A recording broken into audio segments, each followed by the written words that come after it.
It is Wednesday. RawMikeRichards.com. Broadcasting live from the DKI studios in downtown Toronto. Yeah. Sorry, I love the music. The boys did a great job on this one.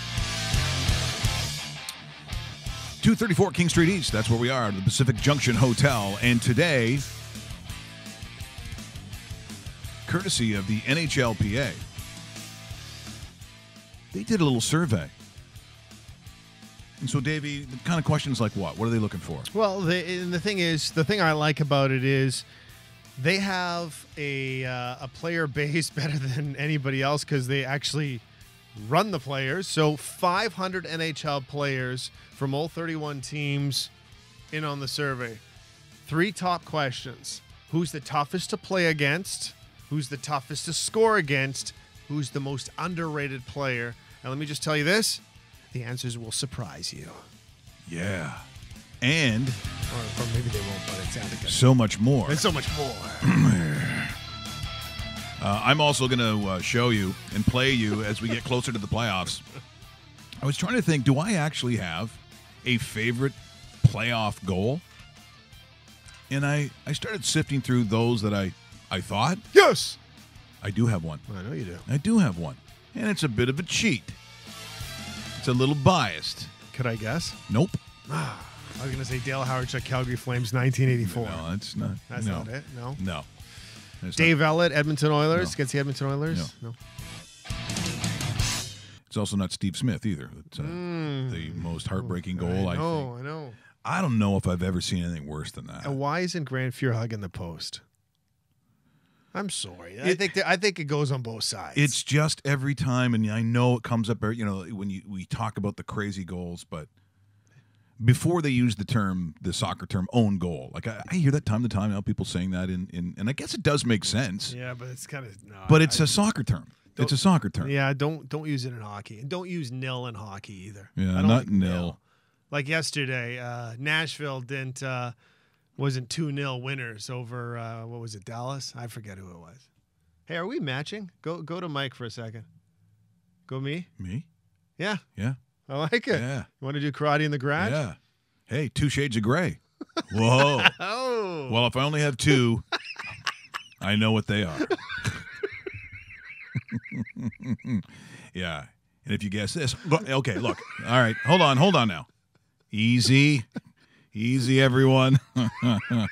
And the other one, obviously, touchdown. So I mean, yeah. And I'll be honest. If truly a guy wrote that book, there really are only, literally. Okay, I can maybe think of 3. Most guys are saying, well, there's only 3 things I can think of, and they're all for you, right? It's all for us. So we will also today. We like to show from time to time fights. Yes. I found there's a certain sport that I never would have guessed you could get angry. And then, upon further review, as they like to say, if you played this at a cottage in your basement, in your house, and a lot of people did play ping pong. Yeah, had my own table. Yeah, so did we. Loved it. And did I get heated, or was there a possibility of fistfights during it? Yes. Yes. Yeah. Let me guess, your brother? Did you? Because me and my brother would go toe-to-toe sometimes. Yeah, well, Mike. Yeah. Well, You probably fought over blowing out candles on a cake, for Christ's sakes. I think he would probably be competitive in every single thing they did, and you're competitive, But it's weird, and a lot of it from Russia, which I thought was a little. Really? Yeah, it's weird. It's like if you're that tough, you're playing ping pong. Yeah, honestly, I know. I'm sorry. They go, I know. no, it's table tennis. Oh, fuck off. It's ping pong. We all know what it is. Ping pong. Ping pong. And so there's a couple of examples of it going sideways. Actually, there's some fun stuff that we found here today, too.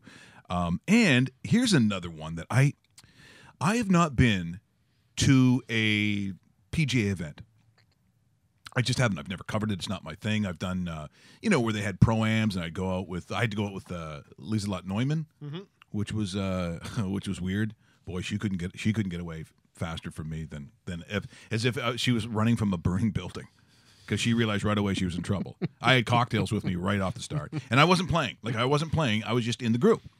So I said, in a loud voice, because I thought she's Swedish, that therefore if someone's from another language or speaks another language, you talk louder. I think that's the thing. So I was like, so, Lieselot, do you like playing in the sunshine over here? Do you like the playing in the United States? And she says with no accent, I live in Florida.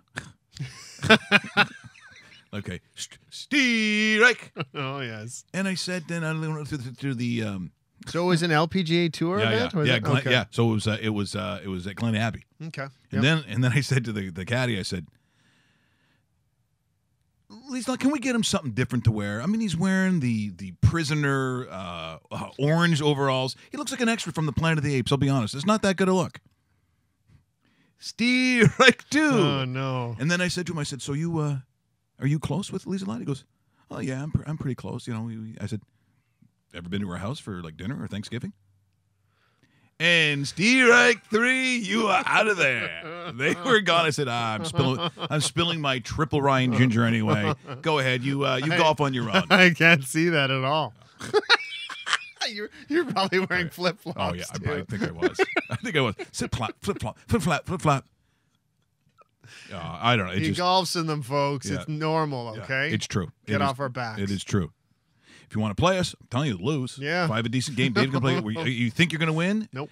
You see the sloppiness, the blender in the Sure. the blender in the golf cart. We'll take you on. We will beat you. And no, the guys that scratch handicaps. Oh yeah, well we could probably. Okay, shut it. That's why golf is annoying. But I never thought. Next time Zucchino's in here.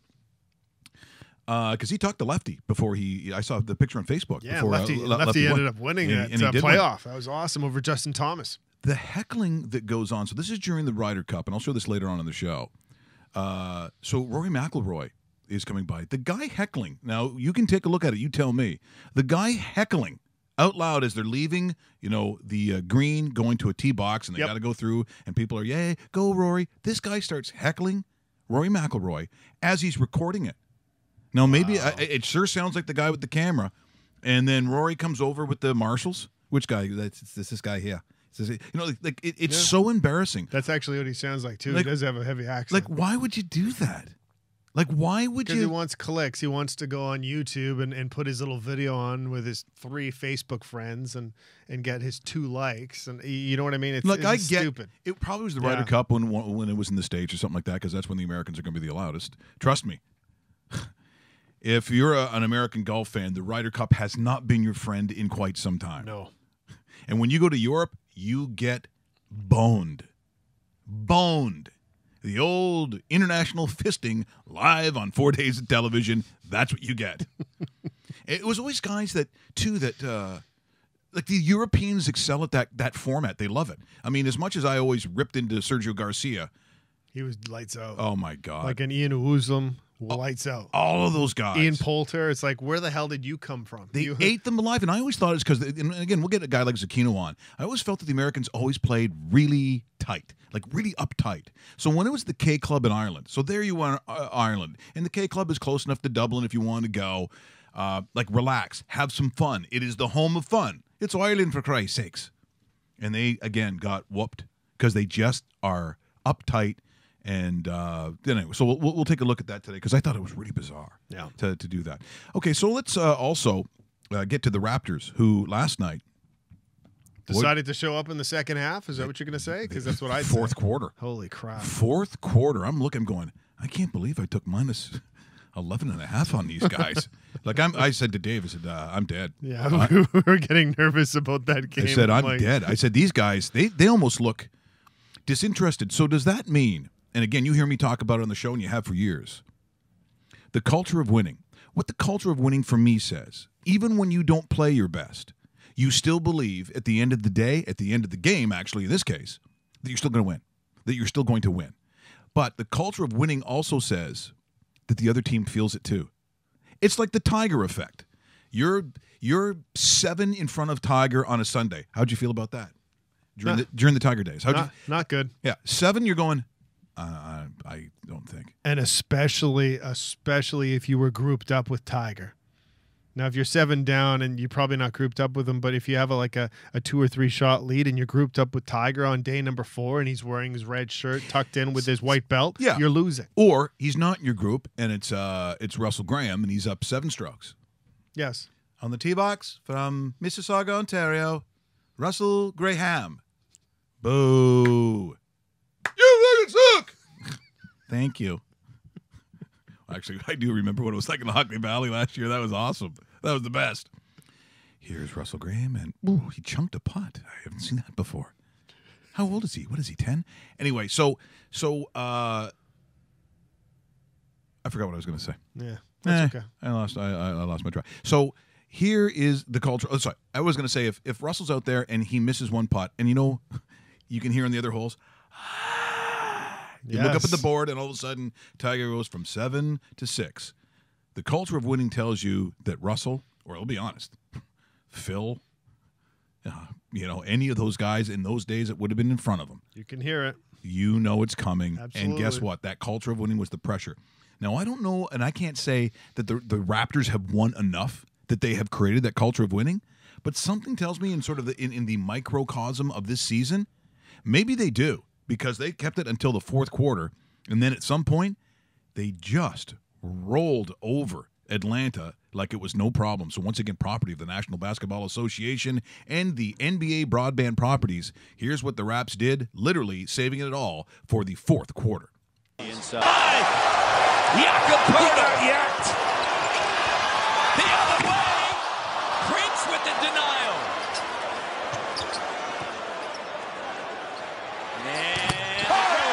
That was a bomb. That was a bomb. Quarter. That turns to 18 now. 18 turnovers. DeLon right behind the D. And here's DeRozan. Atlanta hasn't scored in nearly 4.5 minutes. CJ drives on the inside. Oh, what a 16 and 7. And see, that's what they said. They hadn't scored they hadn't scored. That is, the Hawks had almost 4 minutes. Yeah. So they're fourth quarter Raptors outscore them 30-13. Yeah. Going into the 4th, the Raptors were up by a single point. Yeah. And again, is that culture of winning? I think it is to a degree. To a degree. I'm not putting them in the ultimate category, which says, if you're leading Golden State, how do you feel about it? Golden State has already set a reputation of how good they were. I suppose in the day, again, there were certain hockey teams that even if you had a couple of goal lead, you thought even if you're cheering and rooting for the home team, that we're not going to beat these guys. They're going to come back in the 3rd. That's your culture of winning. That is the preconceived almost notion that they're better than you. Would any athlete say that exists? Nope. They're never going to tell you, we think that when we go and play the Patriots, we're going to win. Well, you can say that. But in those days, in those years, and depending on the year we're talking about, I don't mean this past year either, some of those great teams that almost, ran the board. That's right. Did you really think that you were going to show up on a Sunday and you look in the camera and say, yeah, we're going to beat them? Nope.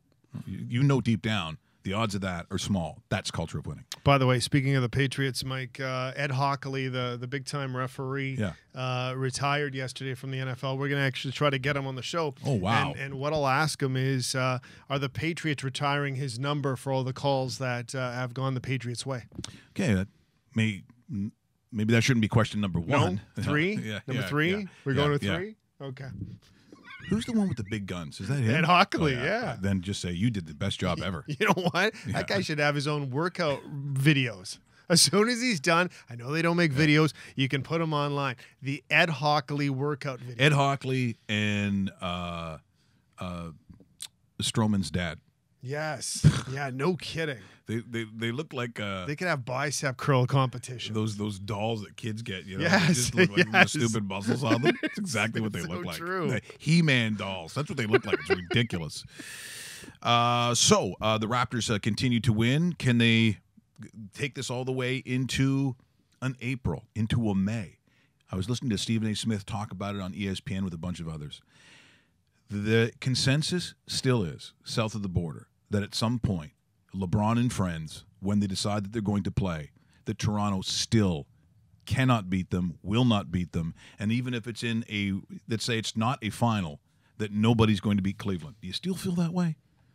Because I still think that ultimately the biggest difference between this year and any other Raptor year I can think of second unit.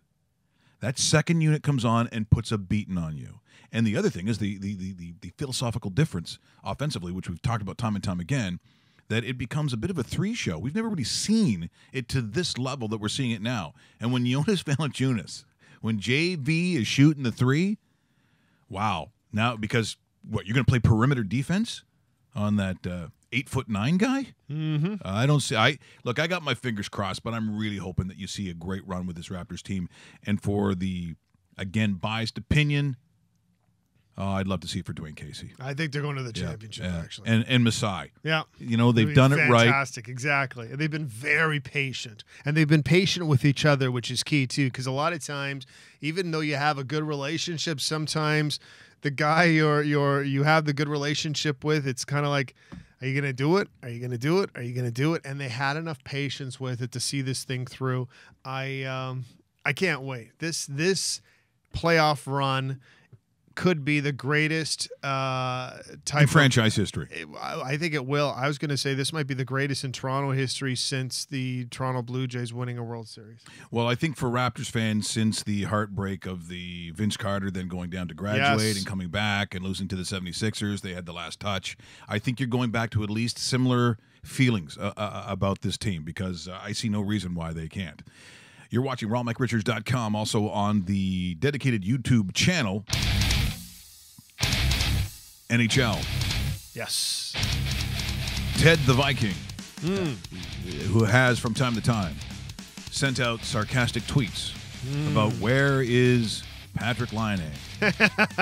Missing. Where is he now? Missing right? in action. He's the greatest goal scorer this year. Well, I think it's not hard to find him.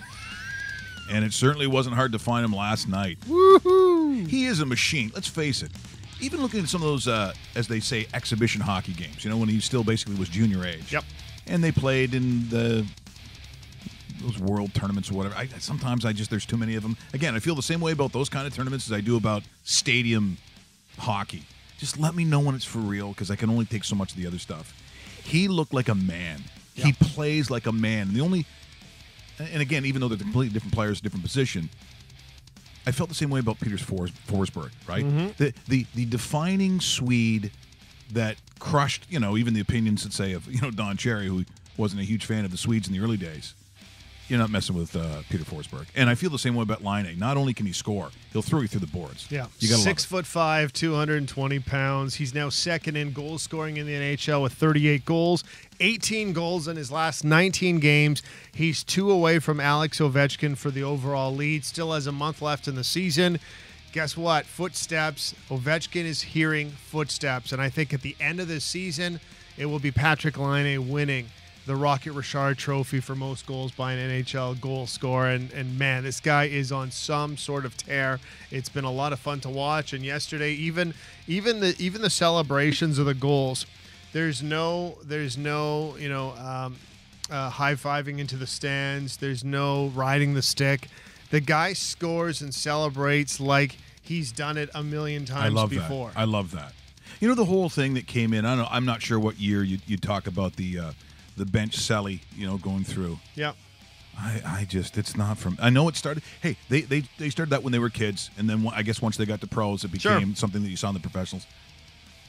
If you watch a game from the past, do you think it's weird that they score a goal and no one goes near the bench? Because that's how we grew up. Mm-hmm. I wasn't skating. No, Dave, did you see what happened? Dave, did you see? High five. It's just not my thing.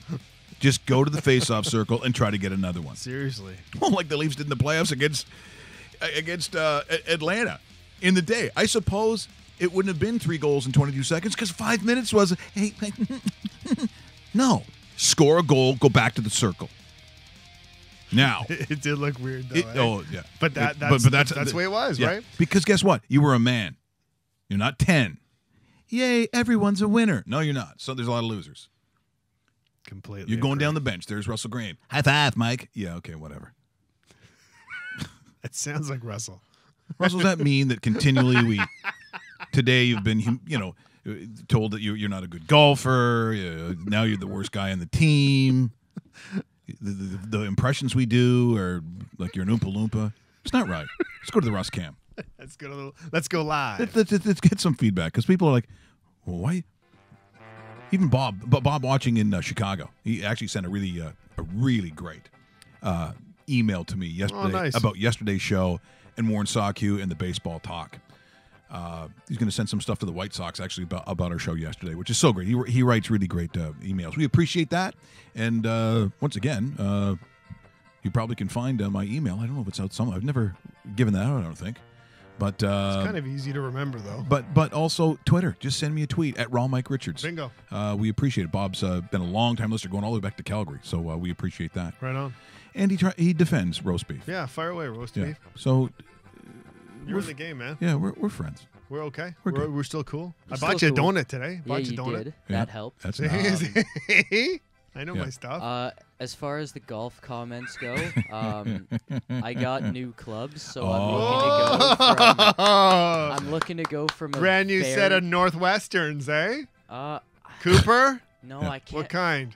It starts Playmaker. with an S. I can't remember, honestly. Superstar? Superstar Golf Clubs. Canadian Tire sells Superstar. No. But you just got to play because you never play. Yeah, That's the thing. I don't play a lot, but I'm looking to go from a very below average golfer to just a below average Okay, golfer. you're shooting for the stars there. Let me Yeah, tell there you you something, go. my friend. Just Could hit the ball. I play a game with them called Leafs Mafia? I got a new game. I just thought of it now. Okay, well, you just describe it, and I'll try to find some so what it appropriate is what it is off the current Leafs roster, I'm going to give you a nickname of a Leaf player that is on the team or has played on the team this season. You're going to tell me his real name. You know what I mean? So it's some of them are easier than others, some of them aren't, but it's something I like to call Leafs Mafia. Leafs Mafia. Leafs Okay, Mafia. so let me see if I can find some appropriate music here. I think I can. Okay. I have, let's see here, 1, 2, 3, 4, 5. I have 6. I have 6 members of the Toronto Maple Leafs. Nicknames. Maybe, hey, who knows? Maybe even they might even use them in the dressing room. Players might actually call each other by these names. And now it's time for Leaf Mafia. It's a trivia, you don't trivia, David. And now it's time for that. David and the Amo. Thank you, McCallie. Don First- McCallie. Don McCallie, my mistake. First one. You ready, Russell? Matty Two Fists. I'm going to go with Matt Martin. You are correct. Oh, You are correct. Yes, Okay. that's fantastic. Mitch the Twitch. Mitch Marner. He's good at this game. He's good very at this one is a little bit tougher. Leo the Loser. I would guess that's Leo Comero. He's right again. Oh, that's Okay. not the nicest. Cut him up, Curtis. That'd be Leafs legend Curtis McElwain. That's Oh. right. Okay. There we go. Okay, now the Okay, toughest yeah. one. All right. This is my favorite one. You're going to like this. Big finish. Freddie 5 goals. Oops. Top 5 goalie in the league, Frederick Anderson. No, it's his last 2 games. He's allowed 5 goals in both games to Buffalo and Washington. Yeah. Go get him, Freddie. 5 goals. You can do it again against Pittsburgh this Saturday because that's exactly what's going to happen. Mike, back to you. That was a lot of fun there. I'm doing a lot of flipping with the music. Okay, so let's now that we're in the sort of the hockey. Oh, yes, do we yes. want to do? I think absolutely. Good idea. which should be interesting because they did that survey, and I don't know who did it. Like I'm saying, we were still at TSN, you know, back in the ratings days when they had them. Long time ago. So someone went in there like it was like the most overrated. It was all the negative about, and I don't know who did it and who took part in the survey. I thought, who would do that? Like if someone came to the dressing room and was like, and they said, "Hey, could you tell us who you think the most overrated player is?" I know what I'd say. Yeah. They're not nice words because I don't understand anyone who would answer it. Now, some of them did. No. Some of them did. Or But, even remember the PGA Tour one where everybody was ripping on Bubba Watson? well, Well, Yeah. I guess it's rightfully tough not to so. rip right? on that freak. But I get it. But these, so here is time for Oh, I like it. the hardest to beat, the hardest to play against. brought to you by the NHLPA. Dave? Thank you, Mike. Here it is, just a little bit of a background. NHL players were surveyed regarding their opinions of more than 20 hockey-related questions. They released 3 of them today. Over 500 players took part in this player poll. So these are NHLers talking about NHLers. For first question, player who is most difficult to play against? Jeez, there's a lot of those guys. Usually they're shutdown guys or annoying guys. Or annoying guys. Yeah, it could be a little. Let's just say this guy is more of a scorer and has formed his two-way game. A lot of people would say he's also the best player in the NHL right now. It's Sidney Crosby. Wow. Yeah. 29.9% of the votes were for Sidney Crosby. Second place was Connor McDavid, finishing at 23.7%. This is a little bit trickier. Most underrated player in the National Hockey League. Let's just give you a big clue out there. Yeah, because these are hard. I think this is hard. It is tough, and it's like you've got like 3 or 4 different answers, and they're very close to one another. He plays under the enormous shadow of a goal scorer in the National Hockey League. The answer? Russell, do you have a guess there? Take your time. I mean, all day. I know the answer, so don't want to spoil Okay, it. for the okay, but fans. pretend that you don't know. Yeah. that I you don't know. didn't know. Who would you have thought? Who's underrated to you? A guy that goes under the radar and has kind of slipped a bit because of an injury is Jaden Schwartz in St. Louis. Had an amazing start to the season. Yeah. I think he kind of gets looked over a lot. Good by guess. He was number 2. And you know what? I would also say, being in St. Louis, even though it is kind of towards the Eastern Seaboard, usually the guys who win these kinds of accolades, just because of media and the amount of times people are seen now. I know this is a player's one, so it's a little bit different. Yes. But it still kind of goes this way a little bit, so I would think it's someone in the East. Yes, it is. It is Nicholas Backstrom of the Washington Capitals with 8.6% of the vote. So it's not exactly a dominating effort when you win 8.6 of the vote, but it was first place. Number 2 was Jaden Schwartz at 6.8. Nikita Kucherov was at 6.2%.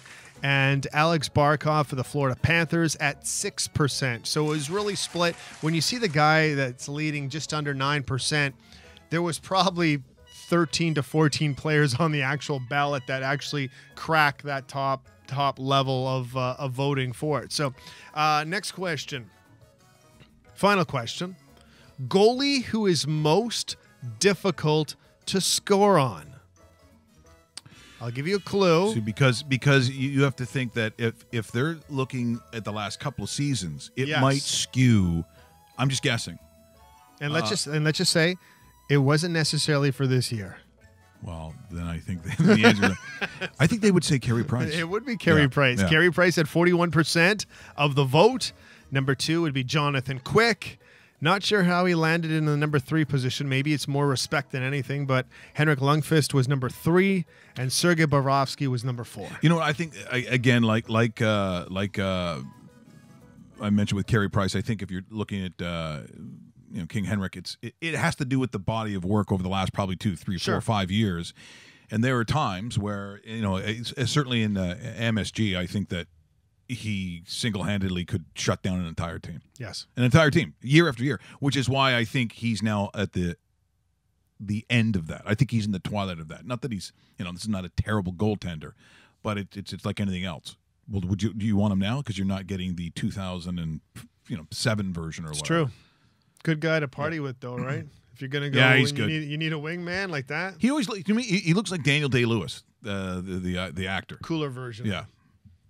Oh, Dave, the other one's from Ireland. I don't know about that. So that's interesting, though. I mean, when you look at that, because this year, so if we're just taking a look in this room here, if you have the modern day version of Showdown, and you have goalies in the net for this season, who do you think? Because I think Jonathan Quick still might be in there a little bit, but Tuukka Rask's had a more Tuukka-like season than he has. Like 2 or 3 years ago, or maybe even a couple of years ago, I might even put Holtby in there.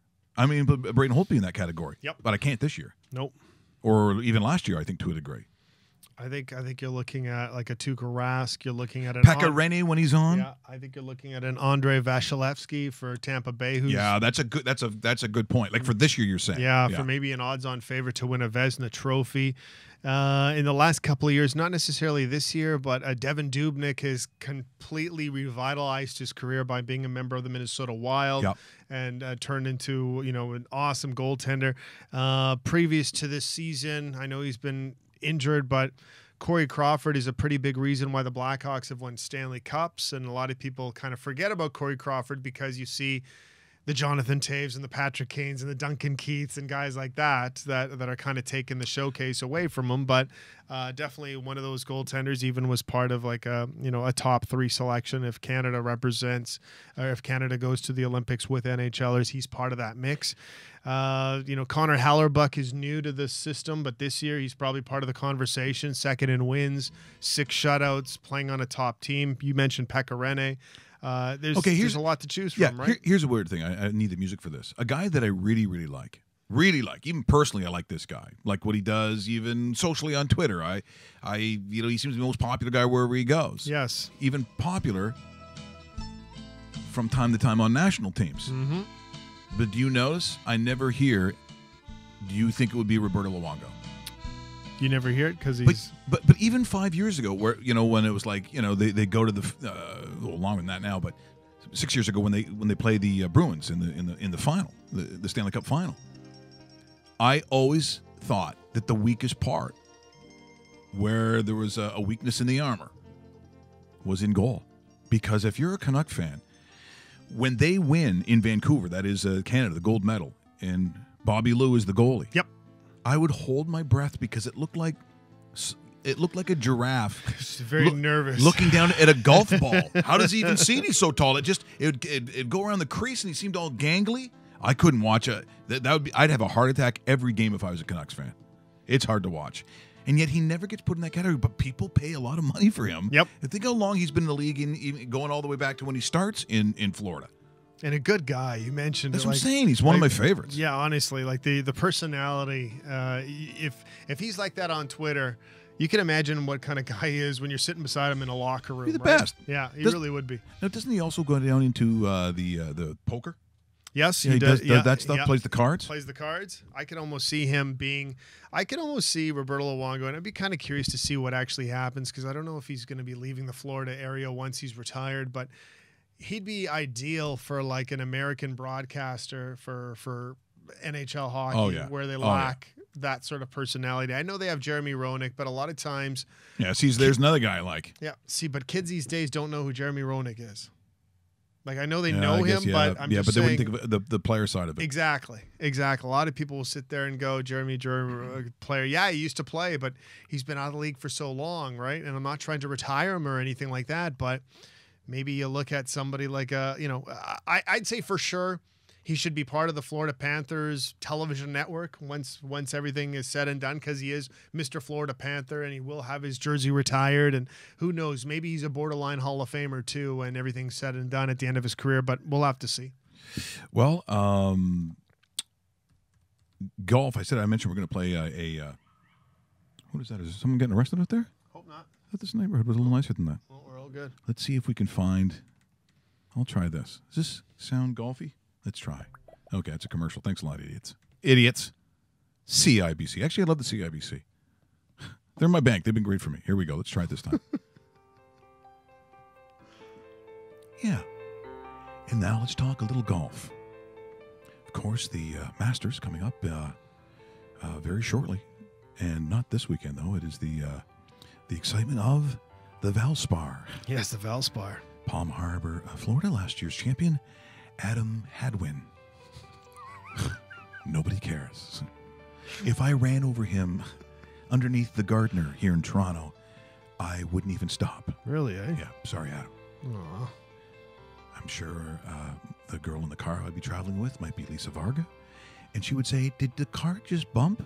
And I'd say, no, baby. Don't worry about it. Now give me some sugar. You do have a tendency of doing it. I'm sorry, that's inappropriate. Okay, here's the weird thing. So this will be, quite frankly, guys time tournaments to, sort of leading up to Masters, how much they want to play.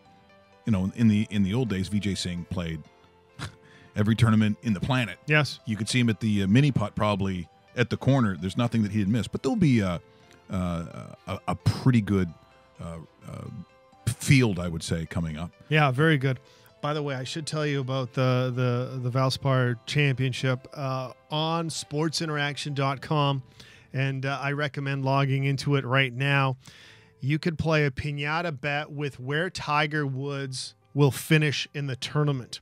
You get it at 67 to 1, Ooh. but it's a random place your bet, and here's your placement. So while we've been talking, and by the way, big shout out to our friend Tony Luch.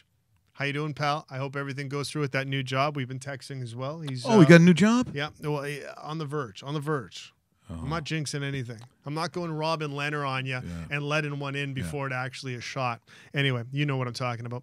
So you went for a job interview and then you didn't get it. Therefore, you did not get that job. Oh no, I'm not. No, I'm not giving him that. Oh, okay. Yeah. Because that see, like the betting. So no job done. Okay, you get the job. Yeah, we didn't give you the Malocchio or nothing like that. Oh, he's getting it for sure. Yeah. Exactly. So piñata pick. I got Tiger Woods on a $2 bet to finish 18th. That's reasonable. That's reasonable. Payoff is $134 on the $2 bet. Tiger Woods on a piñata bet on a $1 bet. I only threw to $1 this time, finishing 55th. Don't know if I like my chances on that one. $1 bet, Tiger Woods finishing 71st. Don't know if I like that either. But I like the 18. 18's close. He'd still have to have a good tournament. I mean, that's still that's close enough to a top 10 that would turn people. Exactly. And it's the kind of thing, though, the piñata bet is you don't know what's going to happen. When you go to your kid's birthday and you smack that horse, what's falling from it? You don't know. It could be Snickers. It could be the Russell Graham special. That's what's in the piñata. Or a little coupon from Sports Interaction says you won a piñata bet with Tiger Woods at 67 to 1. What does this mean? Russell, just don't eat the candy. See, why do we do that voice? Like, why? You're not Billy Barty. Why are we doing like a voice like that? So here is, speaking of golf, and you met Rory McIlroy. Yeah, and in Rochester, New York. Was his dad there too? Or yes, Rory's dad was there too. He every PGA Championship on Media Day, they bring in the previous winner because it changes courses. So it wasn't like Rory won it at Rochester, but Rory happened to win it the year before. Got a picture with him, and yeah, I a still good guy have though, right? Really good guy. Yeah. Okay, really good guy. so why? And look, guys have booze. They go to sporting events. They say stupid stuff. This, to me, I guess I was a little naive to think that people wouldn't actually chirp at an event. This is the Ryder Cup. Now, what year does it say this is from, Russell? Did it? 2016. It's 2016 Ryder Cup. Now, it looks like the guy who's filming this is also doing the chirping. This is a very weird moment. This guy needs to be punched in the face. I suppose it's property of the PGA, but I don't think it is, but I'm going to say it. Just if you need to, is it your property? I'll say it's property of the PGA Tour. But it's really property of this Goomba who opens up his mouth and in a very awkward moment chirps Rory McIlroy. Peters, you're so small. So small. Thomas is doing great. Keep it up.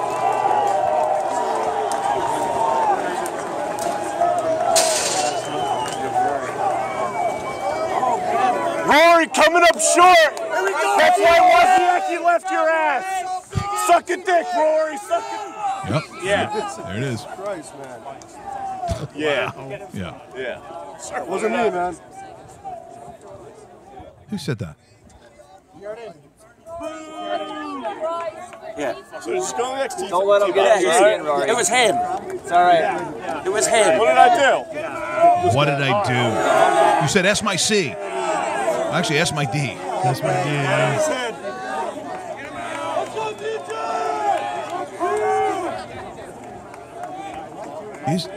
Wow, that was interesting. Yeah, I did. And he keeps chirping. Like, let me ask you this question. If you're beside the guy who does that, like, what do you do? Depends on who I'm with. What do you do? Like, and he's not with your group. He's not with your group. Depends on who I'm with and depends on Yeah, the circumstance. Like if I'm like I've been to Blue Jay games with Marissa, and when I hear Chirpy McChirperson behind me say something, I'm getting pissed at having for her to listen to that garbage, right? And it's like, well, I can't confront him. I'm with her. Okay, If I'm with you and a couple other buddies, well, it's just, I think it's a different. If I'm with you and sock you, I'm like, okay, this is a little different. But that's an environment where you're not being singled out, like right beside you. Like Bingo. That is so. I think once he drops the S my C or the version of it, I'm probably just walking away. I got to be honest. I don't think I'm going to mix it up at that. I'm probably just walking. No, because I know those marshals come over. You think I want to be standing beside him? Go, was it you? Yeah, I never said that. I never said S my C. No, exactly. It was. Yeah, it's him. It was Graham. Yeah. R. Graham. Yeah. I'll give you his address. I didn't do nothing. See, again, I didn't do anything. You have to leave me alone. Oh, Marty St. Louis on the show or what? Yeah. All right, Village Heads, that does it. I didn't say anything. But that is just to me that's weird. Okay, so in the parade of weirdness, there's a lot of sports that I think you'd see hostility. See, again, in golf, I didn't think that'd be one of them. Seriously, ping pong? This is a kid from like Russia. This is in Russia. I didn't realize it. But these aren't the toughest guys. Watch the guy he pushes. Apparently not happy with the umpires' calls.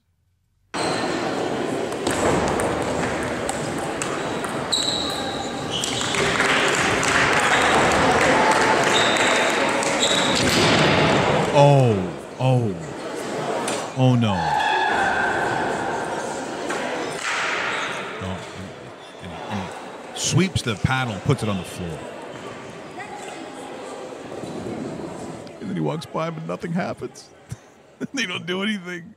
There you go. That's the way that works. Wow. Russell, what would you have done in that case? Do you if you got pushed down like that, and maybe it's happened, I don't know. What would you do? That's my C. What If it was by that kid, I'll take my chances. Yeah, you right. show him. Yeah. Show him. If it's from a larger person, which most of the time it was, I think I'll just It is take ping it. pong, though, right? So maybe it is a smaller person. How weird is that? Ping pong. It did start a lot of fights when you were kids, I'll be honest. It did. It starts a lot of fights.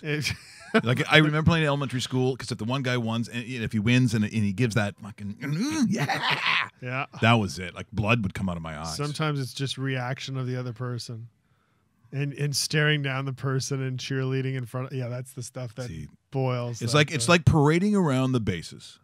You know, you score a home run, just get through it as quickly as you can. Yep. You know, if you want to acknowledge the crowd, that's okay. But when you're doing the moonwalk all the way to like home plate. Okay, here's another little question. Okay. If a guy was doing that and he starts doing the robot as he goes, and you're the catcher, would you punch him?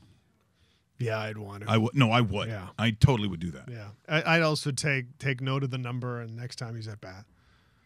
I mean, that's just the way it works. That's when I don't. That's sort of. Sock knows that. If he's listening, he can text in right now. You always make mental notes of, was that number 33? I'll remember for his next at bat in the 5th inning. That's just the way it works, right? We also, speaking of hockey and funny things, we didn't get to the other San Jose Shark. Yes. Ad. Got a great response to it yesterday because I think that thing is hilarious. The Joe Show, the Jumble thing was great. Once again, you look at the marketing and the PR done in some non-traditional hockey markets where they've had to work very hard to get people to the turnstiles. Now, the thing about San Jose is, within a certain period of time, they ended up being pretty good, Dave. Very good. And consistently good for years. In fact, it's a great building, great fan base. It's really loud, and they don't have to do it as much as they used to. But back in the Cow Palace, the first arena they were in, sure. they had to find ways of luring that casual fan in, and you know what? They got him now, but the name wasn't helping. No, the Cow Palace. Seriously, you couldn't have. You could have called it the Kresge Center, or you know what I mean? Sure. Like, just do something. But they have continued to market the team to, a younger generation, or just, have I miss that. I don't see this in a lot of Canadian markets. So once again, property, I assume, of the NHL, and the great job by the San Jose Sharks. Here's the latest of what I think are excellent ads for the San Jose Sharks. This time it's, once again, Joe Thornton and Brent Burns. You'll notice hints of black fruits, lilac, leather, and spice. Way to describe that Cabernet. You poured the hell out of that wine. Did you notice that stinky cheese? Perfectly paired. What's with the sipping? Hammer that. I love a full-bodied cab. Way to let it breathe. Dude, don't waste it. You cheer for us, we cheer for you. Get your tickets at sjsharks.com. Sharks for life. I love commercials. Cheers. Great job. Sharks for life. Great job. And you know, that's the thing where sometimes you see like playoffs and you wonder where you can get decent tickets. If my team was playing in San Jose and you had the time and you had the money, Yep. sometimes they have those deals where I've seen all you can drink beer and if you like hot dogs or whatever, they got all this stuff going on. Like they do things down there that, quite honestly, in Canada, you probably couldn't do because you don't need to do it. Nope. But down there they do. I think occasionally you'd still get pretty good deals. Well, I know you do in Buffalo. That's why there's so many Leaf fans. It's so close. But I think even in Tampa Bay, it's pretty reasonable. Yep. You know what? They don't do it as much in hockey as they do in baseball. Like baseball on they still have Toonie Tuesdays a lot where most of the items are in the building as a Toonie. Not in Toronto, sorry. I know it used to be for ticket-wise back in the day, but there are all-you-can-eat, all-you-can-drink sections in Texas, in Houston, in markets like that, and people take advantage of it. They go out there and they, you spend the extra money and you sit there and you eat like a king or a slob, depending on your style of eating. Okay, let's be honest. This is Raw Mike Richards, so you have to be honest. Yep. Not the married, responsible Dave Bastel. Okay. Here we go. I don't want that guy. I want the other one. I want DJ Styles. Yeah. Have you ever? So not working. So No, you're not not working working the game because you've worked a lot of games. That's the problem. This question's a little Way tougher. too many games. Yeah. Have you ever been hammered at a sporting event? Hammered. Okay, buddy. Like one of those. No. Or maybe even slur, but like bombed. No. I honestly haven't. And the See, reason that sucks. That's even disappointing. I'm sorry. Yeah. The reason Yeah. is the price of it. Oh, okay. Now maybe Thank you. Maybe I understand now. If you because it's okay, too wait much a second. money. If you go anywhere in Toronto and try to get drunk at a Leafs game or Oh, a yeah. Blue Jays game Yeah. or a Raptors game, Hundreds. you better be a millionaire, Yeah. man, because those tall boys are $19. Yeah. And if you're Is it gonna, 19 yes, bucks? and Oh if my you're God. going to get drunk on tall boys, you're going to need at least like 10 of them. So you're going to spend that much money on tall boys at the ACC when no way, man. And then your Bacardi, by the way, your Bacardi drinks at the Air Canada Centre are $9.50. Ooh. And it takes me a lot more than 1 or 2 or 3 or 4 to get me past the level of Mike Palmatier and you know what I mean? Like, so yes, it's all about the cost, Richards. Okay, well, here's a lovely Irish story. Why does thing stop? Okay, so this is when in Montreal they started with beautiful cocktails. Like being from Toronto, I'd never seen this before. So that's when the Bell Center opens up. It has like the seamless glass. I think it was one of the first buildings, if not the first one. Okay. Certainly that I saw. I'm there with a couple of degenerates. I'm pretty sure Ken Haddle was there. And I went up and there's this girl in the concession and she said, "What can I get for you?" I said, do you have, I see a bottle of rye. Can I get a rye and ginger? She goes, "Bien sûr, oui, of course. You can get the double if you want." What if I wanted to triple? I was going to say Then that. you get a triple. I start drinking triple rye and gingers. By the time of the third period, I think I must have given a high five to Jean Beliveau when I went by. "Hey, Johnny, high five." I realized walking out, because you could walk, because obviously it's right down there. We stayed right downtown. Then other stuff happened afterwards. But I'm just saying, triple rye and gingers. Yep. It was a Canadians Bruins game. Wow. Don't remember really Not anything about it, but it was awesome. That was fantastic. But people don't understand. For years growing up, depending on your age group, there was no booze allowed. Available if you brought it yourself. Like if you went to an Argo game back in the 70s. Wow. Everybody did. That's why the guys going down the concession guys with the pop, they had it was like Ginger ale, Coca-Cola. Get your mix here. Really? Oh, eh? yeah. Get your mix here. Good idea. Yeah, buddy. Oh yeah, that's the way it was. So yeah, I can relate to that. But that was before. I mean, I think the first stadium a football game I saw at McMahon. That's the first time I saw where you could go and get got a can. Yes, it was like Canadians. I think it was Molson Canadian or whatever. It was a Molson building. But I'm like, you can get cans of beer and drink it in public. They're like, what's the matter with you? Yeah, I'm from Ontario. Okay. Oh, right. The no fun province. Yeah. Because everyone had it before they did in Toronto. It took a while to get back here. Breaking news this morning. Do you want to hear some breaking news? Yeah, we have no breaking. Russell Graham might pitch tent after I tell him this one. Oh, I think.